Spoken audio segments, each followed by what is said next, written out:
The Abe Eishiro Memorial Museum is located in the southern mountains of Matsue. The Izumo Mingeshi washi paper, literally Izumo folk craft paper, is manufactured in the only remaining traditional paper workshop in Matsue, which is 40 minutes by bus from Matsue Station. The man behind this unique paper-making process is Eishirō Abe, an artisan who became a living national treasure in 1968. The aforementioned museum is dedicated to him. The paper's recipe consists of 3 main ingredients: the Japanese shrub gumpi, mitsumata, or oriental paperbrush, and paper mulberry. The result is a paper which does not fade in color, is not attacked by insects, and is resistant to water damage. Following Eishirō Abe's death, 2 of his grandchildren, Shinichiro and Norimasa, have continued his work.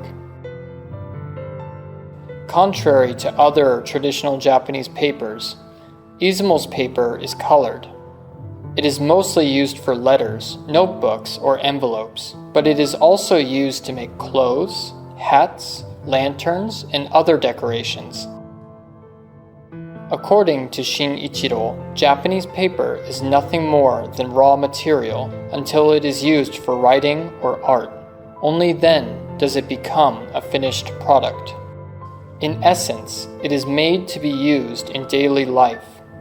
It is also used to make the graduation certificates for children from some of the local schools and for some Todai PhD students, the prestigious University of Tokyo. After visiting the museum, on weekdays, Norimasa Abe welcomes you in the paper workshop and explains to you the paper-making process in Japanese.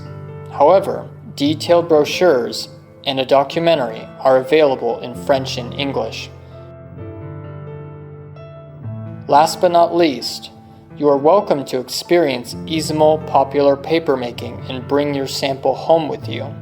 Shinichiro Abe, Eishirō Abe's grandson and current director of the Memorial Museum, passes on the basics of this unique and traditional papermaking process.